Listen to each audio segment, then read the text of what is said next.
So, good evening, everybody. Welcome to Finlandhuset, Finland's house in Stockholm. My name is Dan Smith. I'm director of the Stockholm International Peace Research Institute, and I'm really pleased to welcome you here in the hall and also to the online audience. This panel discussion, which I will introduce in a moment, is the closing session of the Stockholm Security Conference 2022, which started on the 8th of November, so last week. On the effects and impact of the war in Ukraine. And the sessions during that online conference, which has been participated in by 1,200 people, 1,200 registered participants. The sessions in that have been looking in detail into the question of effects and impact and the meaning, and looking at what it means in the military sphere, what it means in the political, the diplomatic, the economic, protection of civilians, and so on. We're going to be taking a broad view discussion of that. And this is most of the board of the Stockholm International Peace Research Institute. And this is the first time that we have been able to have this meeting in person in Stockholm for 3 years because of the pandemic. So the first thing I can say is it's good to be back. And the idea of this meeting, to be honest, from our point of view, it is to give people in Stockholm and also the online audience really a chance to hear from the board, because there is a lot of knowledge and experience and wisdom sitting on the panel right here. So the chair of the board is Stefan Löfven, former Prime Minister of Sweden, and I'm sure it needs no other introduction, and then I will run along the panel here. Patricia Lewis is the Director of Disarmament Studies and Research at Chatham House in London. Chee is a former Singaporean ambassador to the United Nations and now an ambassador at large. Mohamed ibn Chambas has held many positions. Amongst them, he was the Secretary General and the President of ECOWAS, the Economic Organization of West African States, and most recently the representative of the UN in the Sahel. Jessica Matthews, the former President of Carnegie Endowment and a member of the governing body of Harvard University. Jean-Marie Guéhenno is a former Under-Secretary General of the UN, head of the Department of Peacekeeping Operations, former President of the International Crisis Group. And Radha Kumar is the chair of the UN University Council. Former chair of the UN University Council. So we have a lot of knowledge and we have a great breadth of experience and opinion to bring to bear. Amongst the key themes which have been coming out in the discussions during the last week in the Stockholm Security Conference, and this is not at all a comprehensive look at it, but amongst those themes, obviously, has been thinking about the change in the balance of power, the military balance of power, but also the political balance in Europe and in the wider region. Thinking about what the implications of the Russian invasion of Ukraine and the war are for military spending. Military spending in 2021 was at its highest level ever, $2.1 trillion US. All the signs are that it will increase further. But as we think about the war, we also need to be thinking about those challenges to security and well-being, which are not threats to which there could be a military response, not threats to which defense policy has an obvious answer, and which cannot be solved in any case unilaterally. We need to be thinking about what the role of international organizations could be. Somebody was in conversation earlier, as we gathered before the meeting, was pointing out to me that, any war signifies that there has been some kind of a failure of diplomacy. Maybe diplomacy just never got going on this occasion. Maybe there was just never any opportunity for it. But we need diplomacy if we're going to find a peaceful way forward out of the situation that we're in, and some of that diplomacy needs to be in international organizations. So how can we make that work? And then there is thinking about the regional aspects of all of this. The regions, and I think this is one of the things that will come out in the conversation now. In different regions, there's different views about the meaning of the war, about the implications of it, about the effects that it has. So understanding regional dimensions of politics and of security is perhaps becoming ever more important. I want to say one more thing to the online audience, and then we'll move into the panel discussion. And that is, obviously, in the hall there will be a possibility to be asking questions if we can get through the interesting discussion from the panelists in good time. But online, to ask questions, the best way, and perhaps the only way to do that, is to write an email to events@SIPRI.org. And if you send an email there, then that will come through to Stephanie, our Director of Outreach, who will then ask the question and pass it on. Okay, so look, the impact of Ukraine, of the war that is happening there, of the Russian invasion, is obviously huge. And I think that if you are in Europe at the moment, it can be about there in front of your face. And it's sometimes hard to see past it and see anything else. In other parts of the world, it may look a bit different. The implications are deep. But the knock-on effects of the invasion, of the war in Ukraine, if you look at the effects on international diplomacy and organizations, if you look at the effects on food security, they are obviously very serious. So although the impact may not be so profound, it is nonetheless serious and real. And trying to tease out the nuances of that now, that's what I would like to start by asking you about. And I'm going to start with Jessica. Jessica Matthews, member of our board, of course, and ask you what you think, from where you stand, how you perceive, a sort of a nutshell, an elevator version of the implications and the meaning of the Russian invasion of Ukraine and of the war there. And what you think if there is a general current of opinion in the US that you see, what you understand that to be. I'm going to ask you to stick to about 3 to 4 minutes. I'm going to be rude and interrupt if you go beyond that time. So everybody on your toes, and then I will move along the panel randomly, so there's no way you can predict who I'm going to ask next. Jessica, over to you first. Well, let me do my best. I'd say the first thing, speaking from an American point of view, this is the first time in close to 3 decades that the U.S. has confronted a major international security threat and dealt with it without sending soldiers. This is immensely important. Biden was really smart to say at the very outset, this is a huge security threat, and the United States is not going to get militarily involved.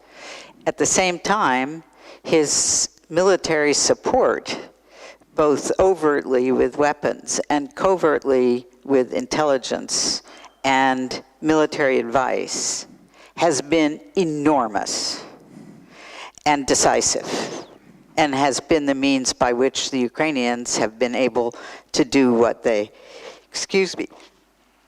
have been able to achieve.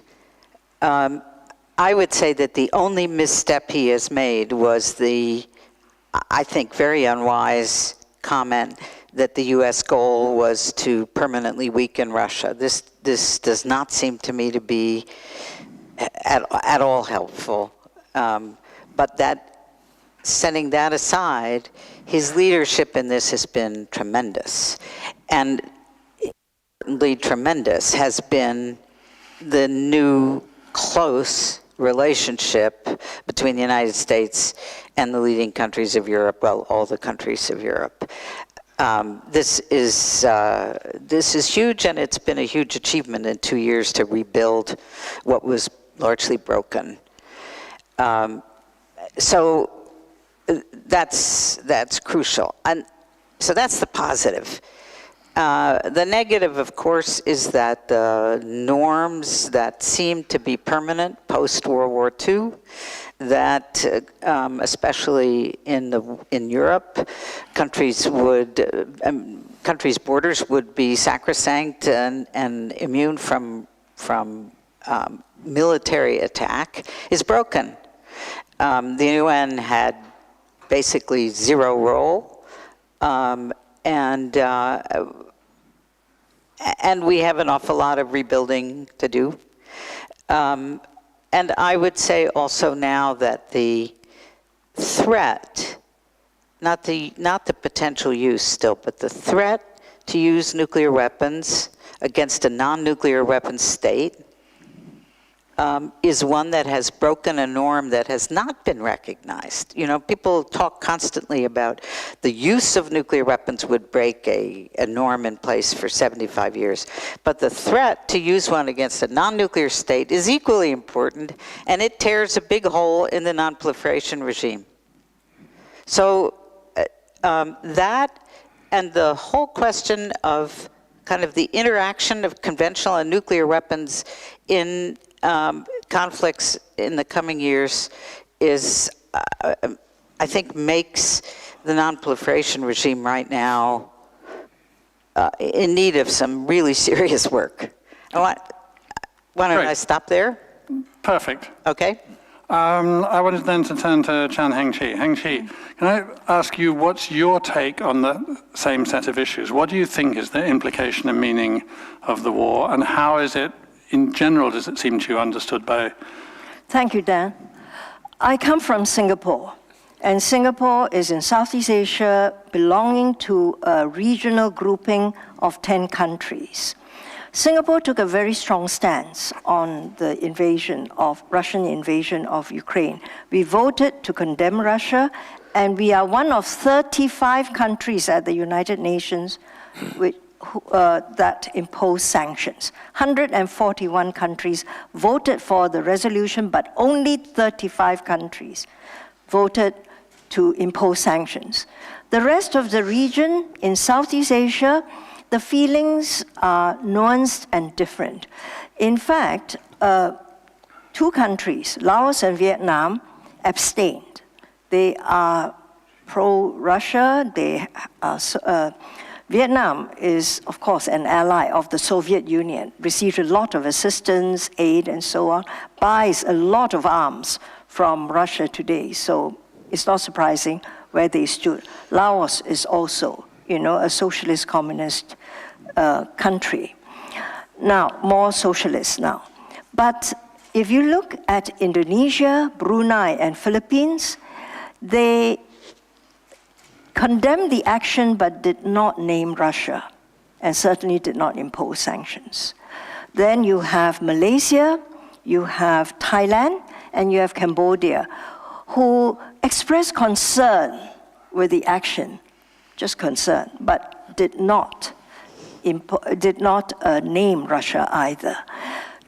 In fact, unlike in Europe, where everybody felt so angry and so strongly about Russia, in the region, the feelings are quite mixed. In fact, if you go to Indonesia, you listen to very many Indonesians, man in the street, that would be pro-Russia. Russia sells a lot of arms to many of the countries in Southeast Asia. Price is right, conditions are not many. And also in Indonesia, they buy a lot of wheat, fertilizer from Ukraine and Russia. So, Russia for them is a friend, and there are joint ventures between Russia and Indonesia, joint ventures between Russia even and the Philippines, Russia and Thailand, I think in Malaysia too. So Russia sells arms in the region and does economic projects. So it's a different feel about Russia. But of course, in Southeast Asia, we do not like the principle, and they do feel that to cross the line, if you violate the UN Charter, then it's a problem. For Singapore, a big country invading a small country, breaking the UN Charter, that's always a no-no for us. We took a strong stance on Kuwait being invaded by Iraq, Vietnam invading Cambodia. We were not happy with that. Took a strong stance, and in fact, when the U.S. invaded Grenada, we took a strong stance, So we are consistent. So that's how the region views the issue. Now, I would want to add one point before my 3 minutes are up. The question is asked in Europe and everywhere, how does China look on what has happened in Europe, in Russia's invasion of Ukraine and all the sanctions that have come on, how the Europeans, NATO came together, US came together, the weapons that have been sent to Ukraine, and Ukraine putting up such a strong fight. I think it has left certainly an impression on China. So, and I think everyone, not just China, you can name every country in the world, Japan, Saudi Arabia, Singapore, everyone, we were stunned at how SWIFT worked, that you can actually freeze the reserves of a country, if SWIFT, the United States, activated that with its allies. I think that was a bit of a shock. Now, how does it impact on China? They would look and take their lessons. But I've always felt, especially if you sit in Asia, that China was never impacted by Russia's plans. China's plans on Taiwan are its own plans, and it has its own timetable. When and how they will act, we do not know. I do notice that since Speaker Pelosi's visit to Taiwan, and since what has happened, Chinese statements have emphasized a great deal on we will solve it by peaceful means. Of course, we will pursue peaceful means with sincerity, but we will always keep force as an option. Okay, Heng, Chee, thank you so much. And I think that sort of little bit of at least potential correction to the way that we often think about, for example, you see Taiwan and China over Taiwan being discussed as if it is shaped by Russia and Ukraine. Indeed. It's very important to understand this. I wanted to turn to you now, Stefan, if I may, with the same question. How do you understand the significance of this? And perhaps slightly altering the second half of the question, how do you understand the significance of the different views about what the meaning of Ukraine is? View about? About what the impact, I mean, we've heard and we know what one view about the impact of the war is. It changes everything. Okay. The war is a disastrous crime. But there are other, as we have heard from Heng Chee now, more nuanced views. So that difference is also politically significant. So what do you think about the war itself, and what do you think about the significance of that difference in view? Well, first, I mean, it's a full-scale invasion of a neighboring country, and that changes a lot. In different situations, in different perspectives, I would say it changes everything, and that is also why Finland and Sweden are now applying for membership in NATO. So that was a significance of that. Because, and before we heard that, no, there will be no invasion, I think all the European countries said, no, we don't think so, whereas US and UK said, yeah, we believe it will be. Now it happened. Now I think first it's very important to see, it's not the time now, but I think even now in these dark hours for Ukraine and Ukrainian people and the suffering, that try to keep at least a glimpse of hope for when the dialogue is right. It's not right now, but I think we should keep an eye on that, see when can that be possible. I think over time it'll be, unfortunately, harder and harder to find a solution because there needs to be an agreement. Ukraine needs to be in the very front of that. It is a Ukrainian decision to be made.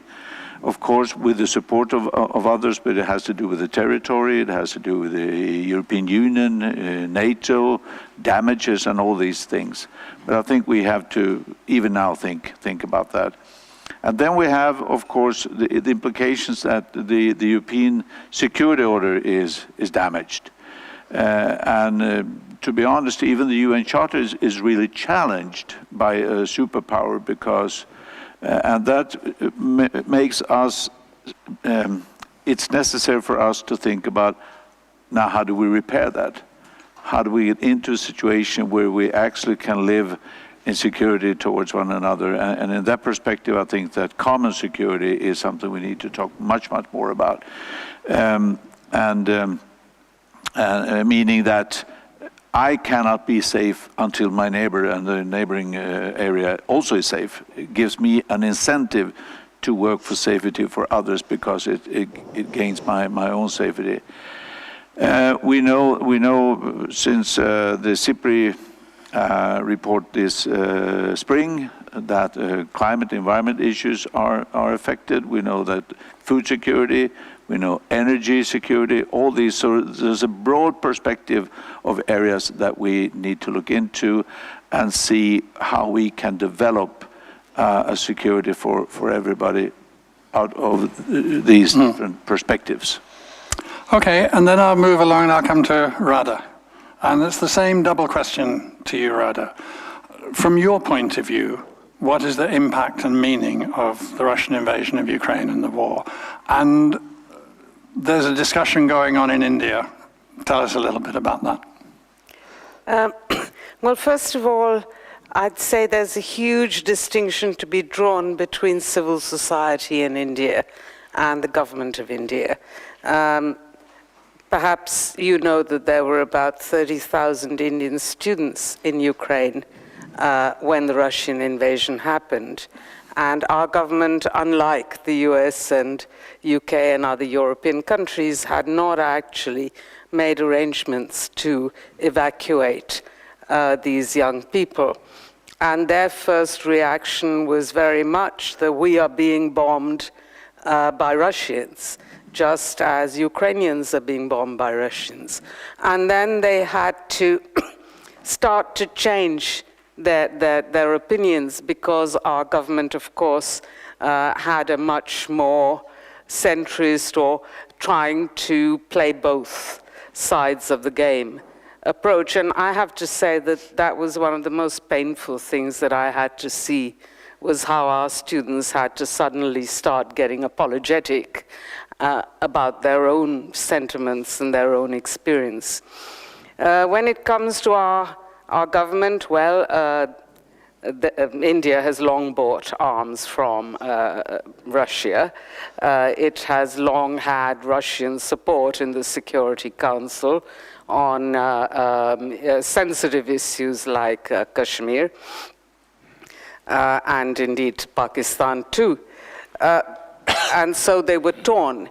And the interesting thing I would say is that the Indian military, which had huge dependence on Russian arms, was confronted with the fact that, in fact, these arms and weapons were fairly ineffective and outdated. And that debate started about, to what extent and how much can we move towards modernization, what would be the costs, and so on and so forth. Now, having said that, I would also look at the region.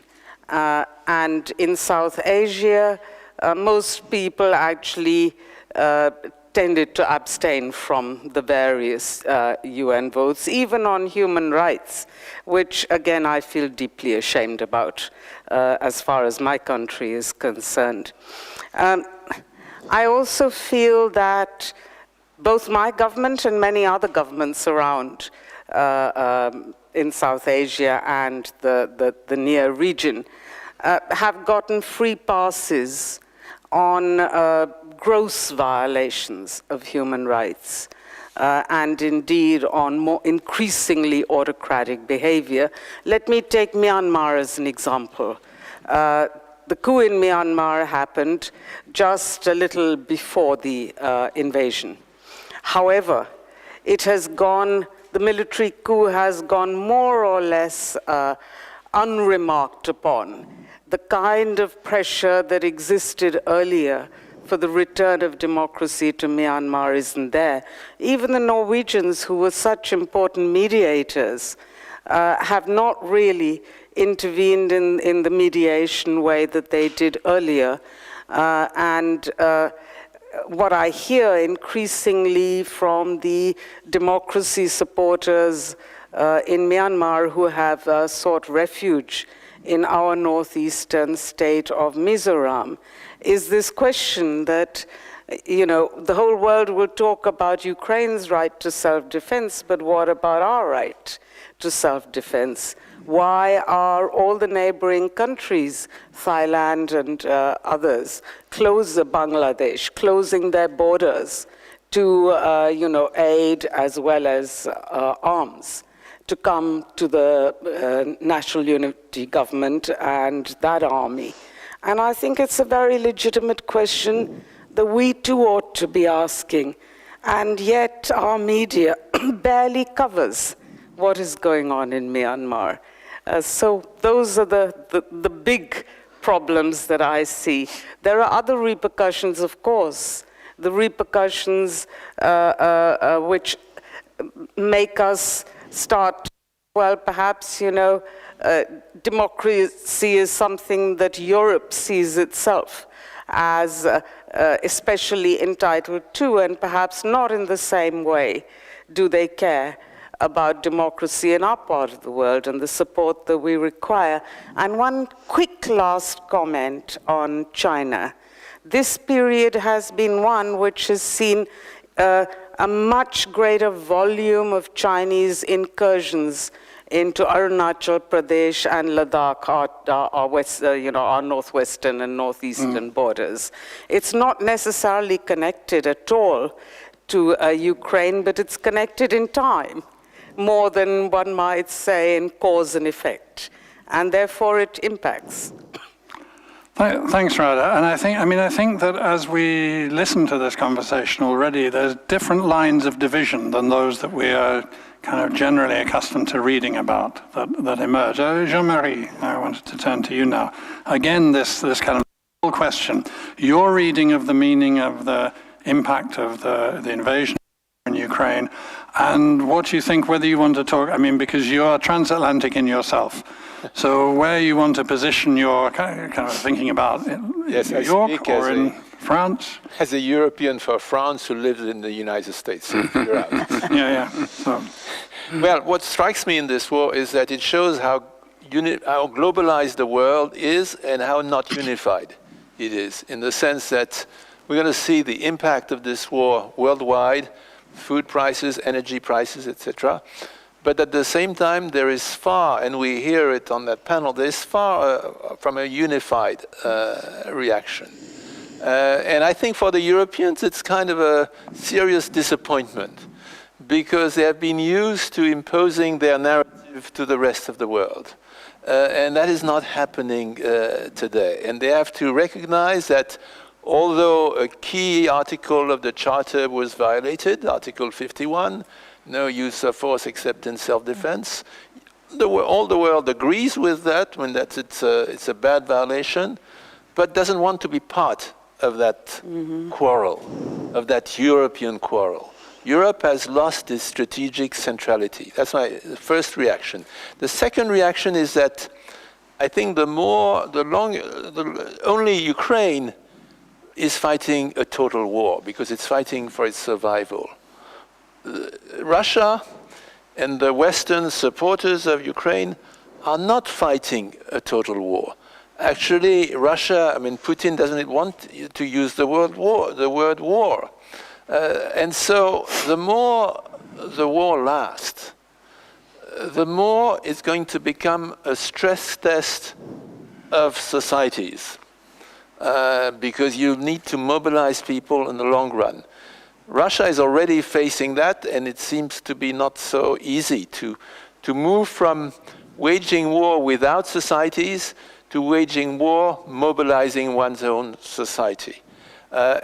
In the West, I think the leaders are trying to mobilize societies around the notion of democracy, but I think that's that may or may not work, because although we had, in my view, good news from the United States in the last few days with an American democracy that seems to be in better shape than we thought, I mean, the fragilities, from my standpoint, are still very much there, and I see them in Europe too. So this rallying around the flag, I think we are in a very different time from the time, let's say, of the Cold War in that sense. And so that stress test of societies, it's not yet really final. Last point on nuclear non-proliferation. I think the way this war ends will mean a lot for non-proliferation.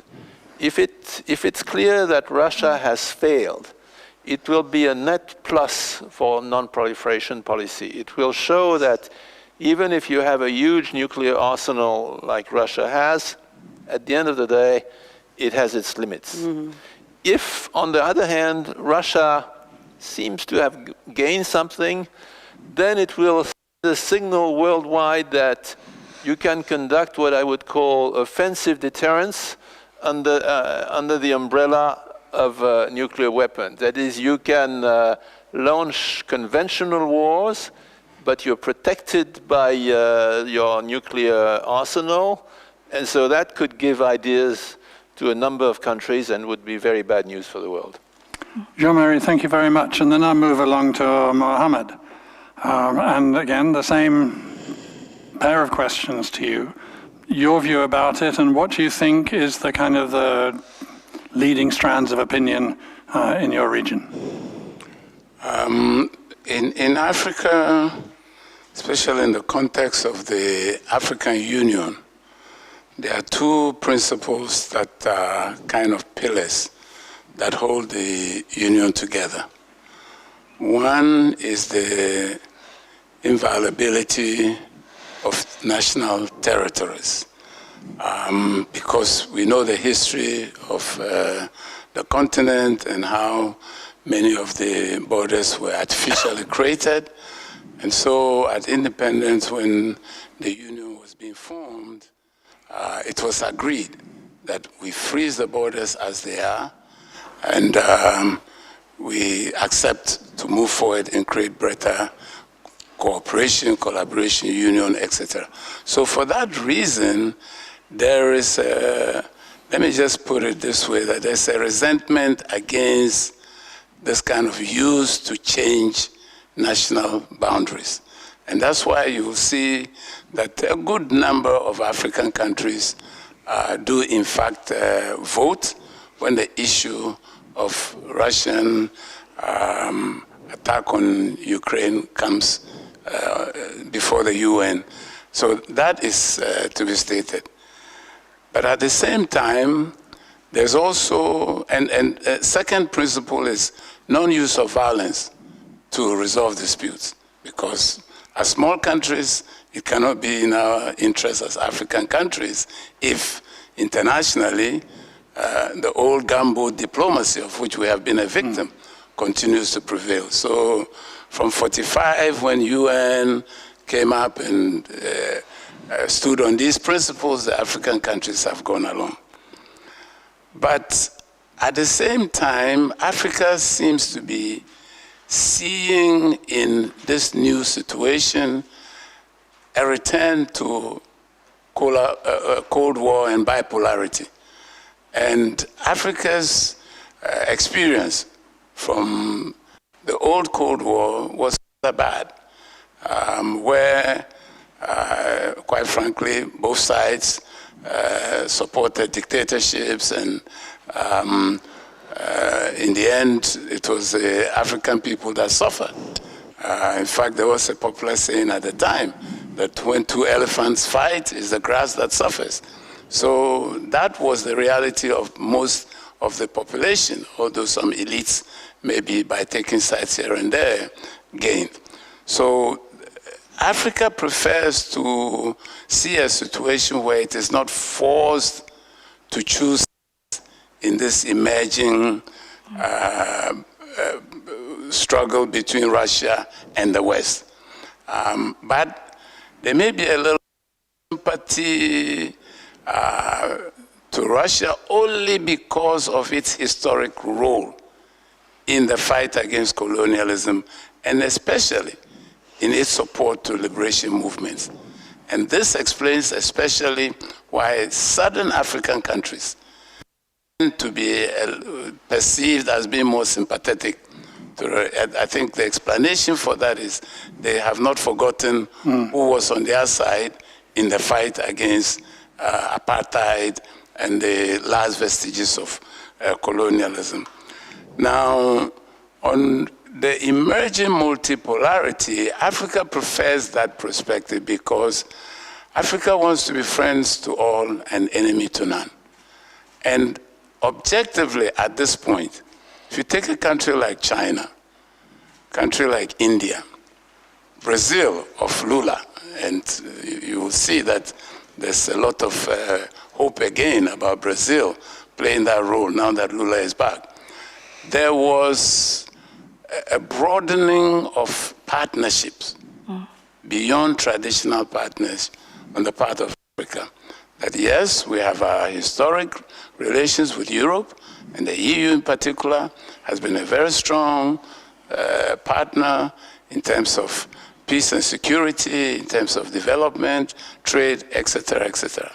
But there is a desire to broaden partnership, to look at China, to look at even partners such as Singapore, Malaysia, Indonesia, and certainly across Latin America, particularly to Brazil, and even now more and more to Mexico, of course, then the Middle East, you know, where today a lot of African countries tend to for financing for many of projects.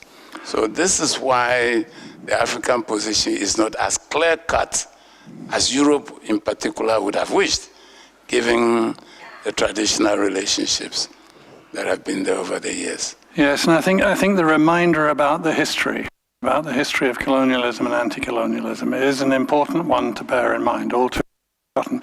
Patricia, I'll turn to you now for your thoughts on this same pair of questions. Thanks, Dan. I just wanted to take a moment to pay tribute to the people of Ukraine.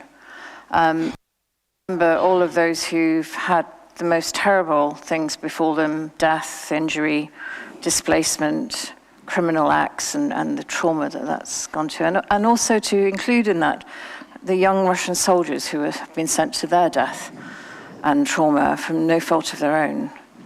I think this is really at the heart of what's going on. And then I want to sort of expand out, just to take a moment to say that this is a founding member of the United Nations, a UN Security Council member responsible for international peace and security, a depository of the Nuclear Non-Proliferation Treaty, depository of many other chemical weapons, biological weapons treaties, that has trampled all over its beliefs in international law. I mean, it's the most shocking thing that's happened. And therefore it matters not just in the context of Europe, where it certainly does matter, but in the context of the way in which we conduct ourselves internationally. So I think what Ukraine is fighting now, we could think of it as a front line against this trampling over the values that we have built up since 1945. And for me, that's probably the biggest single thing. In addition to the threat to use nuclear weapons, which is an extraordinary thing to do, I just wanted to say how well NATO has responded.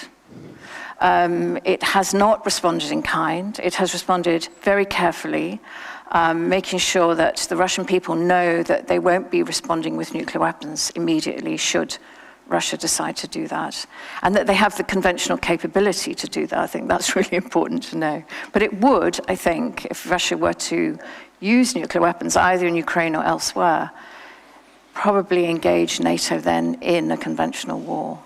So this is very much the front line for the whole of Europe, and by inference, many other parts of the world as well. Okay, so we'll take that. I mean, I think that has been extraordinarily rich exchange. We'll see what questions audience may have later on and what might come through online. But I want to switch topics now, because as Jean-Marie reflected, there was an election, many elections last week in the USA. And I think many of us had very dark expectations about what was going to happen.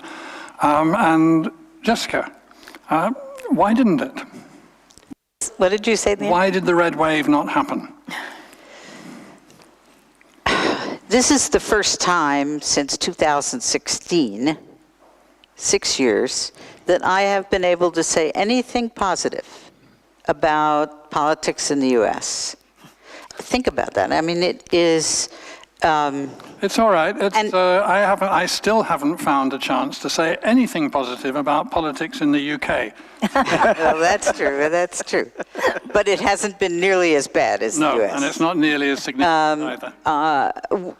You know, the fever broke. The ugliness and the sense of grievance and the worries among tens of millions of Americans that Donald Trump recognized and seized hold of and blew large. That fever broke. And 330 million people, you very seldom get a clear message, right? You did hear. There was a across-the-board rejection of extremists of the right and the left. There just happened to be an awful lot more on the right. There was an almost 100% rejection of election deniers who were running for statewide office to be in charge of counting votes. So there was a real appreciation of the risk that democracy that we were at a precipice where the election in 2024 might be impossible to hold fairly. And there was all of this happened in the context of midterm elections where we have a 100-year-long record of rejecting the party of the incumbent president. So what's happened is extraordinary. And the Democrats held the Senate, they picked up governorships, the voters rejected all the election deniers so far except one. There's one race still to be counted, the governor of Arizona. And the House, I would expect, will go Republican, but perhaps by as few as 3 votes, which the expectations were 30 to 60. So you really can't exaggerate the importance of this election and how, and I would just say one other thing. There was an attempt to organize one of these nasty rallies, asserting that there was fraudulence and rigging and all this stuff going on in Arizona. And some of the right-wing groups called for this rally to happen. And instead of thousands or tens of thousands of people turning up, a few hundred did, and they stayed around yelling for a couple of hours, and then they went away. So it seems as though without the presence of Donald Trump, the anger quotient and the sense of grievance and stuff, it fizzled.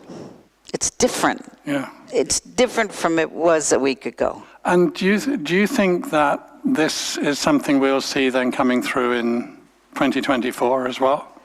Well, I mean, 2020, if this had gone differently, if this had had the anticipated red wave, then I think looking at 2024 would have been very questionable of whether the United States could hold a fair election. And, which when you think of it is the core, the peaceful transfer of power is the peaceful. It is the core requirement of a functioning democracy. We would have it would have been very much in question. And I should just say one other thing. It has tremendous foreign policy consequences for Ukraine, for Russia. You know, there would have been an enormous pullback of help to Ukraine. The Russians were hoping and expecting a huge rejection of Democrats, and so was Mohamed bin Salman, so was Bibi Netanyahu. There are a whole bunch of places where heads of state leaning towards or embracing authoritarianism were rooting for the Republican red wave. And it was, you know, this was a nationwide voice. There are so far really no exceptions to it. So, and I don't think we yet can fully appreciate. And I just say one other thing briefly. This was a rejection by voters of the anger and chaos, but there are still tens of millions of people who are devoted to Donald Trump, the individual. And I think the likelihood that the Republican Party is going to tear itself to shreds over the next period is high, because their voters, the core, their base, are Donald Trump people. And so I think they don't know what they're going to do with that. Okay, it's going to be, as we say, an interesting phase coming up. I don't want to go all along the panel again, because I want to get on to other things and give a chance for questions. But Stefan, I was wondering how you respond to this, and then I'll turn to Heng Chee as well. How do you assess I mean, if you were still in your previous office, you would be thinking about what the political relations, what the room for maneuver can be with different countries. And obviously the US looms very large on the horizon at that point. With this news coming through, how do you think this affects the options for European governments in particular in relation to the US? Well, of course, it makes it much easier and more bright, so to speak, although it's not over. As Jessica rightly pointed out, there's still tens of millions of people who support Trump. But I remember clearly the week before inauguration of Donald Trump, I met Joe Biden and Kerry also in Davos, at the World Economic Forum. And being Prime Minister of Sweden, knowing I've talked to so many others, we were deeply worried because of the statements that had been made regarding the international commitments or lack of commitments. So we were worried, and I remember clearly I said to the Vice President at the time, Joe Biden, I said, well, what's happening in your country? And he said, we'll be back. Last year, I met him in Glasgow. And I said, I'm so glad you're back. And he smiled. Because it's really important what happens in the United States. It is so important because, I mean, with another result in this election, of course, that would have spurred also similar forces in Europe and all over the world. So it is important. But having said that, again, it is not over. And I also said after January 6th, this is not an isolated event. It is something much deeper and broader. And we have to understand that, because democracy also have to deliver to people. And I can understand in a society, I've met so many trade union leaders in the United States over the years, and workers talk to them. And if you experience 2-3 decades without real wage increase, without social security, without decent working conditions, well, sooner or later you reach a point where it doesn't matter what happens. You need a change. You're beyond logic. It's anger. and you're showing that even in ways that you know at the end of the day might hurt yourself, it doesn't matter.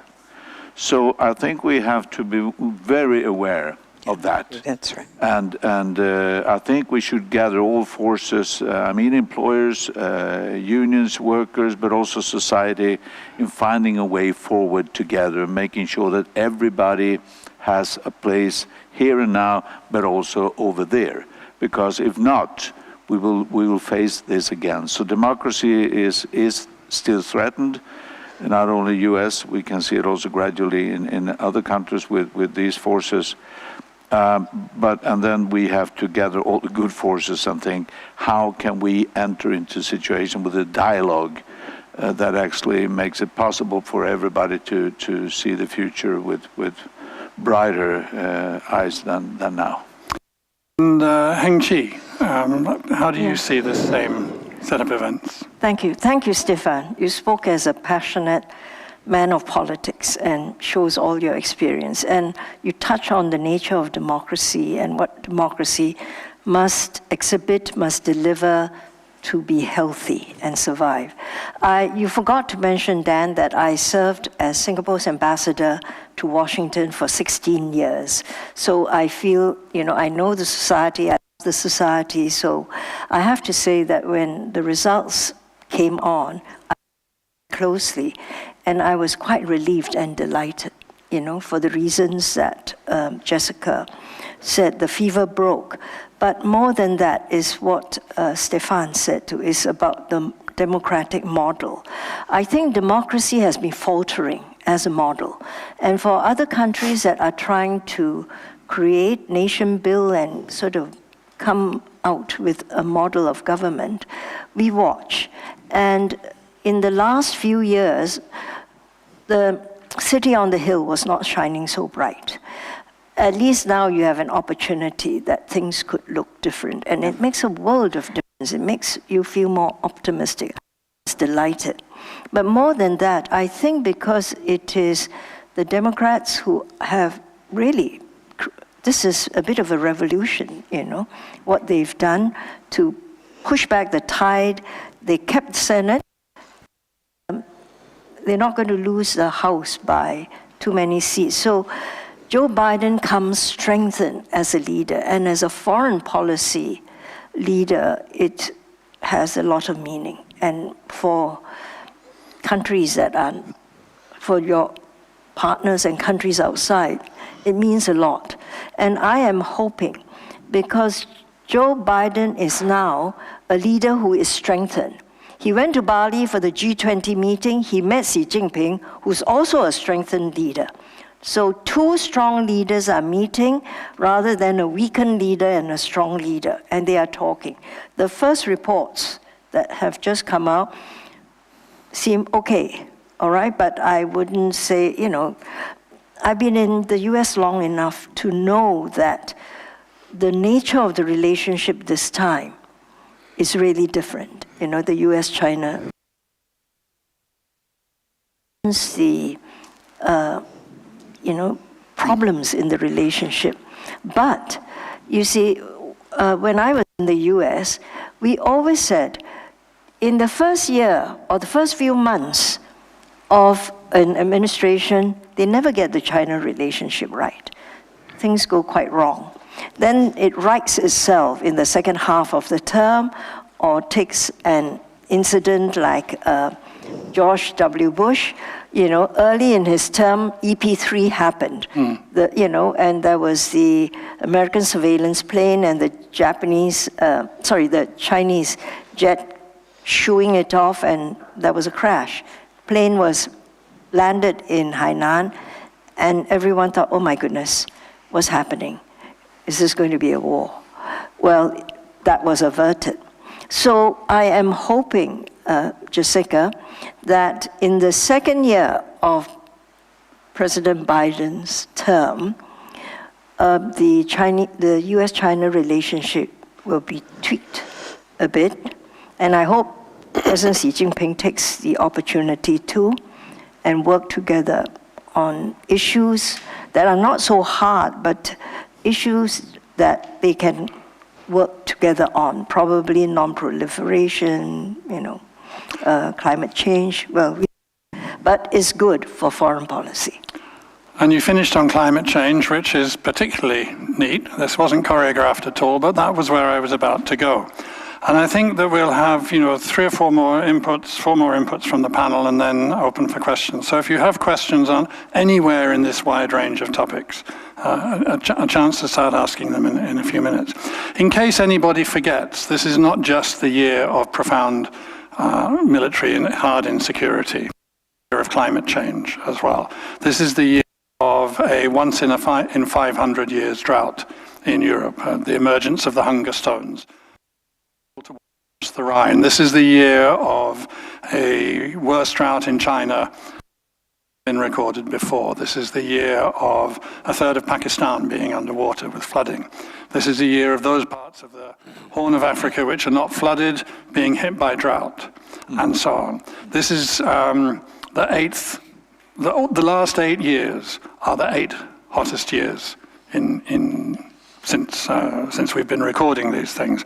This is the year when we are getting so close to the point where we have to say holding global warming to 1.5 degrees is not possible.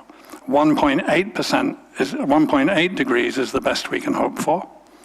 And the track we're on at the moment is 2.8 degrees of warming. If you think of what we have seen based on this year at 1.2, what 1.8 or 2.8 looks like is really horrifying. So I think I want to kick this round off with the members of the panel whom I didn't just ask about the US. I'll begin with you, Patricia, because you're closest. To what degree do you think those kinds of thoughts are really featuring in the minds of policymakers about, I don't know, the economy, security, the future, the country in general? Well, it's a really good question, Dan. I think that in some countries, particularly those who are being very badly affected now, those thoughts are at the top.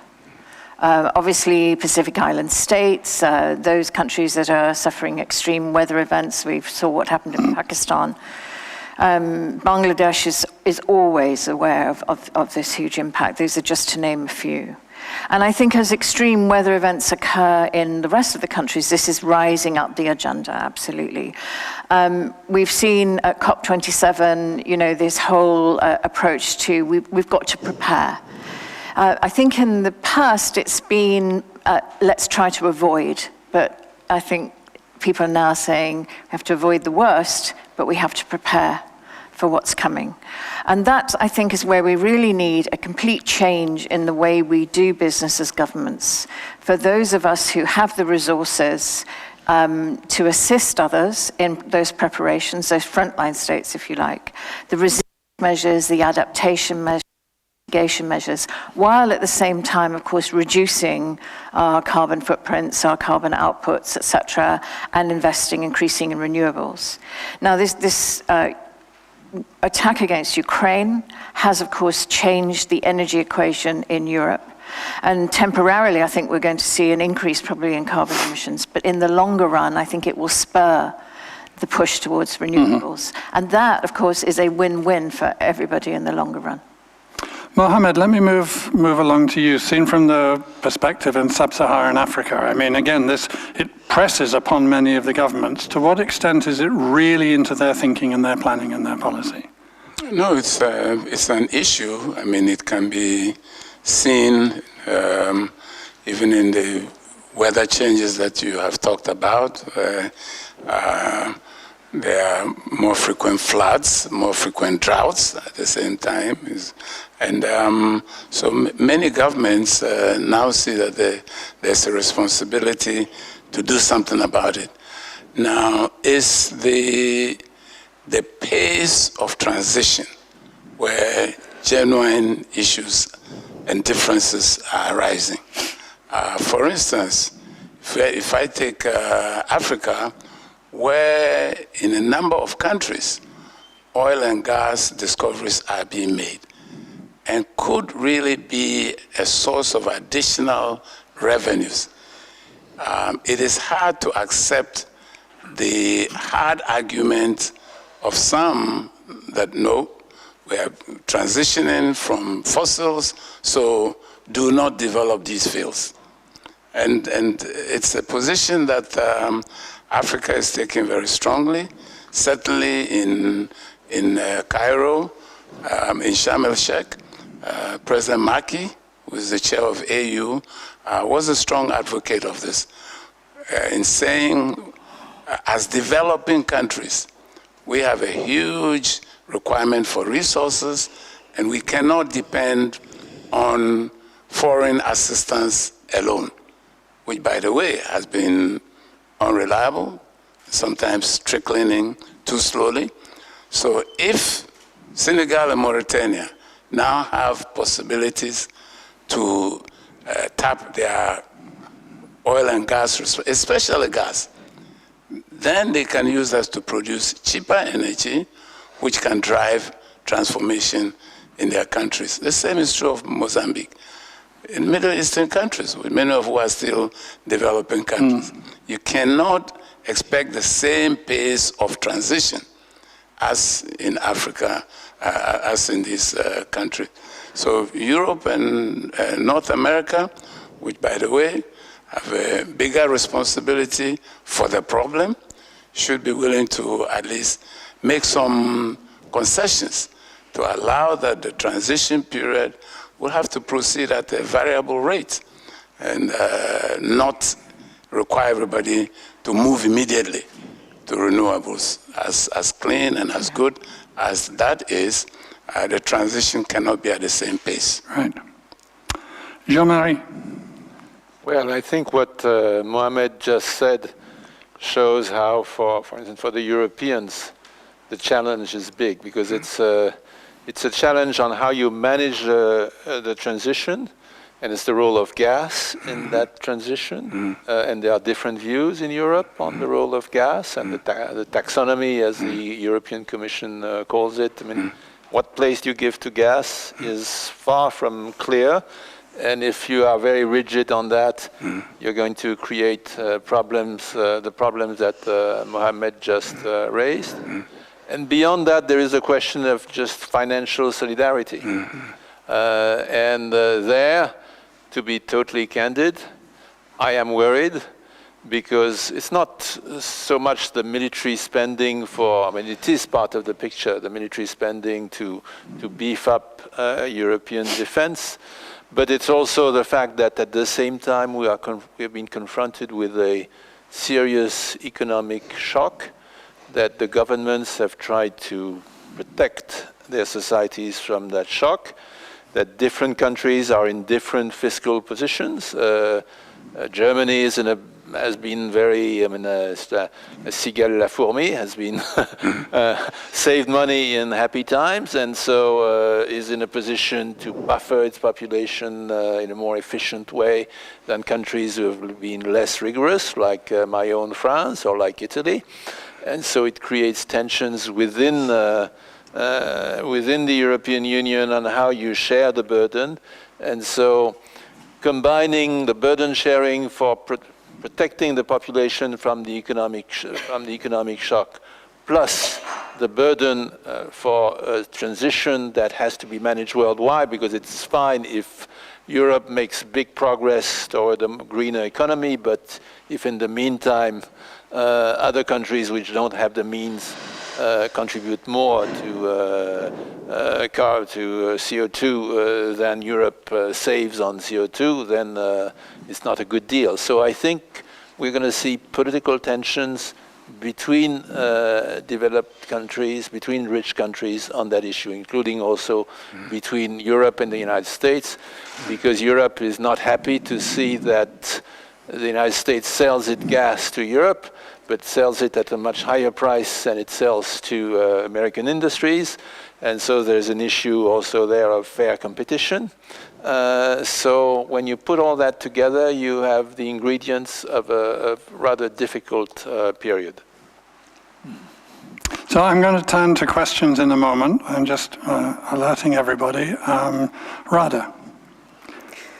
Well, the good news is that the Indian middle classes have woken up to to the problems of climate change. And oddly, that's come through pollution and industrial misuse.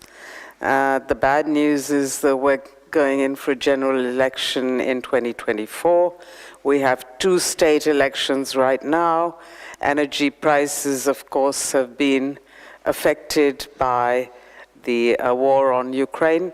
And I think this government is going to do a lot of freebies, which might impact negatively on the commitment to reducing greenhouse gases and moving to renewable sources of energy short term. But long term, you know, with having a middle class actually wake up is big. So I'm keeping my fingers crossed. Well, I think evidence for good news and optimism is always important. Can I invite you then to put your questions? And there is a roving mic somewhere. Who's got the mic? So since you're there, Alex, you could pass it along here, and we'll take a bunch of questions.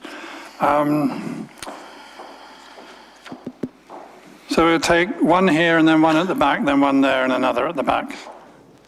Please, go ahead. I can start. First of all, I would like to say that it was very interesting to listen to all of these different perspectives from all over, not all over the world, but a large part of the world. But you were mentioning that Russia has trampled on all the basic things of the United Nations. So my question would be, do you see a need for a restructuring of the UN architecture, and when is the time for this, and how can this be done? Okay, we'll come to that in a moment. A big question asked at speed. That's brilliant. Good evening, everyone. My name is Waris. I'm a researcher and a PhD candidate in international relations. First of all, I would like to thank all the esteemed members of the panel for a very interesting discussion on very important challenges that we face. But I would also like any member of the panel to comment briefly or address the issue of sanctions. One thing I don't get about the sanction is that of course, it's a moral duty to sanction Putin and Russia, and the goal and the purpose of sanction in the beginning, as Biden said, was, of course, to collapse the economy of Russia, and then probably in the long term a regime change, which neither of that happened. The economy of Russia is, of course, the ruble, it depreciated, and now it shows the signs of appreciation. But if the goal is regime change, then we have so many case studies across the world. We take example of Iran, North Korea, Venezuela, all these countries where we have imposed sanctions, the regime is still there. So if these two purposes haven't been fulfilled, what are the purposes? Because it's hitting also not only people over there, but it's hitting us here in Europe, and we're better off here in Europe. It's hitting mostly people in Africa. And thanks. So what are the purposes given the price which is being paid is quite high? Yeah. There was a question here, Alex. Can you pass the microphone to the gentleman here, and then to the back? Thank you. My name is Sultan, and I study political science at Gothenburg University. My question is basically for the panelists who are from Southeast Asia and South Asia. When Soviet Union invaded Afghanistan in 1979, no one in the West said that this is not our problem. When Kuwait invaded, no one in the West said that this is not our problem. When Pakistan invaded India in Kargil, although it was a disputed territory, but no one said that it is not our problem. How you can say that this invasion of Ukraine is a European quarrel? Because are we waiting for use of nuclear, an international issue, or we want to live in a world of jungle? Thank you so much. Thank you. Thank you. My name is Petra Tötterman-Andorf. I'm the Secretary General of the Kvinna till Kvinna Foundation. And I have a question in relation, you talked about the backlash against democracy. And coming from a women's rights organization, we have seen for many years the backlash against gender equality and women's rights. We saw it during COVID with the twin pandemics of COVID, increased violence against women. We've seen it again, backlash against SRHR. So I would love to hear some reflection on that, really relating to the human security side of the important topics that you talked about. Thank you. Was there something from on? Thank you very much. Was there something from online, Steph? Yes, I could add two more to the mix maybe. One already addressed also the question on the security architecture and the advice of the panel, how the broad perspective could be achieved. Then a question was, I think following the intervention from Radha, on what can be done so that conflicts such as in Myanmar are not forgotten, meanwhile others conflicts such as in Myanmar are happening, are not forgotten while others are happening. And on also related to the global governance security order, what role, and that was following I think Jessica's intervention, what role could or should the US play in the global governance system? And related to climate change, that was in relation to the global resources allocation and in the end going back to the governance structure as well. Okay. And what the hell? If there's another question from the audience, ask it now, and they're going to answer them all, taking 1.5 minutes each. No? Okay. Well, then you've been let off lightly. Let's go from the far end of the... there are a couple of questions which were directly towards you, Radha, if you've taken mental or actual note on them. I think that Heng, Chee, there was also one that was specific to you, and the others, just pick and choose. And as you come down the line, maybe try not to answer the same one as somebody has already answered. So Radha, away. It is, like I say, a couple of minutes each, max. Okay. First, to your point, I have to say that I think one of the greatest blots on the Biden administration is the way that they withdrew from Afghanistan. But I would also add that it's a blot on all of us who are neighbors, that we could do nothing to help shore up Afghan aspirations or security. And, well, I mean, watching what happened in Panjshir, it's absolutely shocking. We all of us, whether the US or whether Europe or whether South Asia and Central Asia, we allowed something close to a genocide to happen in the Panjshir Valley, which should never have happened. On Myanmar, of course, we need to speak up a lot more. This question of how do you stop it from being forgotten, it seems to me that at least at the level of civil society, we do need to pressure our governments. We're trying in India to pressure, first of all, to say you have to give refuge to the democracy movement that is being suppressed in the most brutal fashion. Children are being bombed and forced to go to school in trenches. It's unconscionable that we are sitting there watching. And I must say, I think ASEAN really needs to be much stronger than it has been in its response to that. I also think that we all need to put pressure on Russia and China to stop selling arms to the junta in Myanmar. Now, those are those two questions. One issue on the UN and the need for restructuring, it has become very evident. You've got about 10 seconds on this. Yeah. No, I just wanted to point out that it's really become evident that we must work towards restructuring at the UN, and then I'll leave the rest to Stefan. Jean-Marie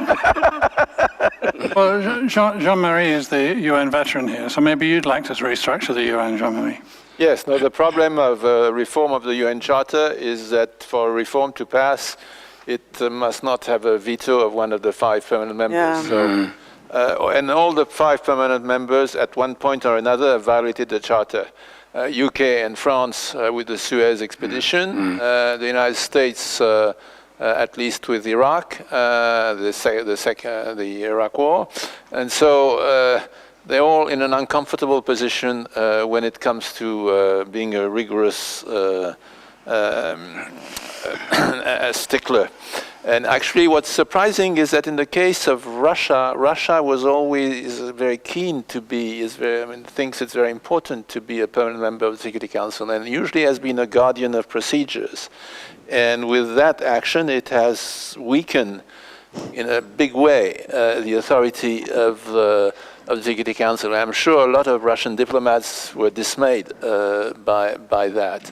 So a formal reform of the United Nations, I don't think at the moment, sadly, it's possible. But at the same time, you can have changes at the margin, like going to what just happened this summer, the obligation now to go to the General Assembly to explain a position for a permanent member, so that veto. So that's a good thing. I think inevitably it will mean that other organizations will gain more authority, but they have to be willing to do so. I mean, Heng Chee can talk about the ASEAN and the hesitations of ASEAN of going very far. The African Union is the most advanced. In Asia, there is no such, they are regional sub-regional organizations, but they are, they are imbalanced. They have their issues, so there is no Pan-Asian organization, and it's a place where the number of big tensions. So the going to the regional organization is not necessarily always a solution. I think for the permanent members of the Security Council, if they do not behave better, they're going to destroy their own authority. Thank you, Jean-Marie. Jessica, what's your take on which questions? On the gender question, this was critical in these elections because of the abortion decision. As it turned out, that was it's a terrible way to put it, an incredible gift to the Democrats and hurt the. There was a lot of expectation in the weeks before the election, the months before, that the intensity of feeling that Supreme Court decision had engendered had drifted away, and that it was an issue that didn't have lasting power, and it turned out to be completely wrong. I will say I have a very different view on the Afghanistan withdrawal. I think that was an act of great political courage, that Biden understood, as both of his predecessors had, that we had no clear goal in Afghanistan, that we were spending billions and billions with no noticeable impact, and he was the only one who had the courage to recognize that. We traded off 3-4 weeks of real messiness with 20 years of feckless pursuit of 26 different goals. I missed in the online question, what was the U.S. role in global politics and the New World Order? In 30 seconds. No, I think that the U.S. has again found a way to lead without, in some different mode than sending troops. And this is, we had lost the confidence in diplomacy. We overused sanctions, but by the same token, the purpose of these sanctions was not regime change. The purpose of these sanctions was to find a way to express outrage and to hurt. And they've done both those things. And most important, well, very importantly, the U.S. is back as a close friend and ally of Europe. And we were on the verge of losing that. So that's not a bad beginning when the elections are still going on. Thank you, Jessica. Mohamed. Yes, it's been mentioned that Africa has been very vocal in asking for UN reforms, and for obvious reasons. In 1945, I think there were only 2 African countries that participated in the design, and how effective their roles were. It's even questionable. The rest of Africa was absent, and most of the global south. And the veto powers have also contributed to undermine the architecture that was set up, as Jean-Marie has pointed out. All of them, perhaps with the exception of China, have at one point or the other unilaterally invaded other countries. And as far as Africa is concerned, more recently, the NATO invasion of Libya, the assassination of Gaddafi, triggered a crisis in the Sahel, which Africa and its partners are still grappling to contain and to deal with. Because the countries involved, especially the 5 Sahel countries, are some of the poorest in the world. And yet, this action has introduced terrorists of all kinds with different affiliations, some to Al-Qaeda, some to Islamic State. And it has really created a huge security, political challenge, even threatening the very existence of these states. If you talk of Mali, we've seen 2 coups d'etats in the last year. Burkina Faso, 2 coups d'etats. And Chad, another very difficult political situation there. So these are challenges which have to do with perhaps a failure of international system, UN included, to preempt and to prevent crisis, which was one of the raisons d'etre for the establishment of the United Nations. Thank you, Mohamed. Heng Chee. I'll take 2 questions. One is on Myanmar, because it's my region. And I'll try and take the one on sanctions that came from the back of the room. Use of sanctions and the, the unintended consequences. A minute on each one, no more. Sorry. One only. 1 minute on each one, no more. Wow. First of all, Ukraine has sucked up the oxygen of everything, including the issue of Myanmar and the withdrawal of Afghanistan. Once the invasion of Ukraine began, the attention of the Afghan refugees, what happened there was gone. What can we do in ASEAN? We've done everything we can, Radha. Our constitution, the charter, does not allow expulsion or suspension of the member. So what have we done? Not everyone is agreed in the community of 10. But enough of us push through to say, okay, you can't come to the meeting. You can only send civilian representation. So now Myanmar is not there at the meetings because the leadership won't, send the civilians. But it doesn't solve the problem, that's the point. You can feel outraged, but it doesn't solve the problem. And some people are saying, maybe you have to bring them into the conversation, because otherwise Myanmar turns to Russia, turns to China. How does that help the situation? So it's a difficult situation, but it's not that one doesn't work at it. And by the way, there is no ASEAN force. We cannot send forces to invade any other country or to try to solve the problem. R2P, there's no such thing there. Okay, so we do what we can. And I hate to say this, but not enough. I think both sides, neither the rebels, the resistance, the opposition, or the army, feel that they have in fact bled enough, suffered enough, and they're not prepared to sit and talk. Sorry to say that, but it's real politics. Second, sanctions. I've always worried about sanctions. You are right. Sanctions have to be used when nothing else is available, okay? So that's what is done. But I fear that the United States uses sanctions far too easily. On everything, if you don't like it, you stamp your foot and you run away, you've imposed sanctions. But, you know, when President Trump said he was going to sanction Mexico because they couldn't control the refugees coming, the migrants coming across the border, he was weaponizing sanctions. Luckily, he didn't go through with it. But that is to show you how far sanctions sometimes are misused, you know, and can be misused. I fully agree with you.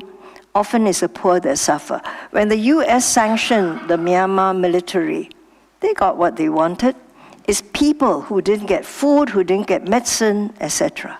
So I am a little cautious and wary about sanctions, but I also recognize in some cases that's all you can do. Heng, Chee, thanks very much. Stefan and Patricia, you are under great time pressure. I'm asking everybody's forgiveness for running on a few minutes beyond the finishing time, but Stefan, over to you. First on sanctions, I mean, of course, sanctions can be misused, no doubt about that. In this case, I mean, against Russia, as still, we can't just ask Russia to please don't behave like that. You have to also have some power behind it, and I think they were absolutely legitimate. And I think they're trying to target it as well, so that don't hit people in general. But of course, with the economic downturn, it will in some way. But I think they were legitimate. When it comes to United Nations, I don't think you can aim for big restructuring of the whole architecture. I don't think it'll be of use right now. But we have to think through: can we do it differently? And that is what the Secretary General asked the High-Level Advisor Board to come back with concrete proposals. What can you do? Well, of course, you can discuss also what can the General Assembly do more than requiring the veto nations to come to the General Assembly. Can ECOSOC be developed more? And of course, Security Council. How can that be changed? We have not reached a phase in our work where we have formulated our proposals yet, but what you can do is to think about the number of countries in the Security Council, also, of course, the permanent members, the mandate, the veto rights. Are we supposed to expand the number of countries with veto rights? I'm not really sure it's going to make the Security Council more effective. So there's a number of issues that we have to discuss and perhaps more discuss important principles. Why do we suggest different changes? But I think we have to work within what we have. As Jean-Marie just pointed out, changing the UN Charter is a huge task, and I guess we will be occupied 10 years from now, at least, until we reached a new UN Charter, and I think it's better use of time to work with what we have. But definitely there is a need of change. Patricia. Thank you. I'll be very quick. So I think there's a lot that's changed since 1945. So what's happening, I think, in the UN is there's a need for change, but you don't want to throw the baby out with the bathwater, right? Exactly. So we need some reaffirmation of vows. You know, the purpose of the UN, the reason the UN exists is to prevent war. And if we have a founding member of the UN that's created a war, then we've got problems, right? So we need to find a way. And one of the things that's happening, it seems to me, is a reinvigoration of the General Assembly. So you can't reform the Security Council so easily, in a veto, but the UN General Assembly is, and it's reflecting more the power that exists within the world, is starting to take more of a role. And I think that's a really interesting development. And then my final thing is on the issue of women's rights. And, you know, women are 50% of humanity. You fix that, you fix a lot. Right? Quite quickly. So why don't we just do that? And in that, I would say from the human security perspective, we've got to focus on the environment. Obviously, we're looking at climate change, but there's more to it than just climate change. There's health. Health is a major focus for all people. There's a reinvigoration of the Health for Peace initiative in the World Health Organization. I think this is a really interesting thing. It's about resilience, it's about long-term planning. This is the sort of values that we need to push through our governments, push through the international system, and I reckon women can do that. So thank you very much, Patricia, and thank you very much to all of the panel. It would be ridiculous to try to summarize this discussion, so I don't go in for being ridiculous as much as I can avoid it. So I'm not going to try at all. One of the things which I think comes out is that there are not necessarily easy answers.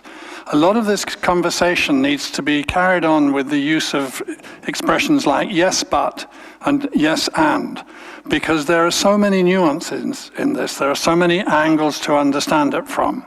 But I do think that, for example, what Radha said about Myanmar and what Heng Chee was saying about ASEAN, between them, that is explaining some of the need that we have for an effective world organization.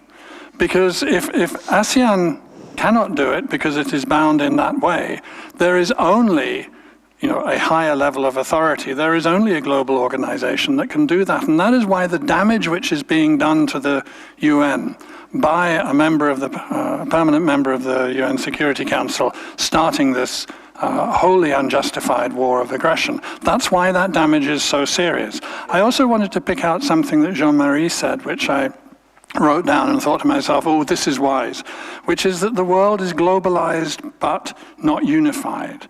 And I think the way in which we are connected, connectivity is a huge part of our reality today.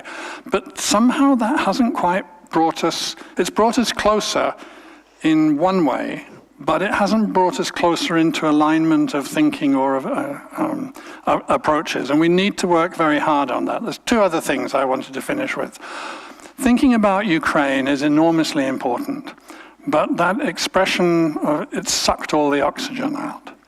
Right? It takes all the attention. There are 50 other wars or thereabouts going on today in the world, as well as Ukraine. That is not to diminish the importance of Ukraine. That is simply to say there is a lot of other problems. And we've been talking about nuclear weapons. We talked some also about the environment and climate change. I want to quote a remark that John Kerry made. He said he agrees with his president that probably this is the most dangerous period as far as potential use of nuclear weapons is concerned since the Cuban Missile Crisis. But the likelihood, if you were to try to express it as a percentage, would be really quite low. Single digits, he suggested. So more likely than before, but really not probable.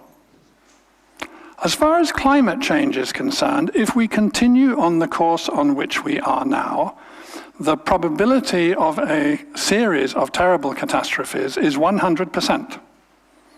Right? That's just a comparison of issues when thinking about insecurity. Of course, a nuclear war, I mean, it is beyond thinking about. But there is another global crisis there as well, and we have to learn how to address more than one crisis at a time. Crises are meeting in our world today. Solutions must be meeting as well. Thank you very much for your attendance and participation, and thank you very much to the panel.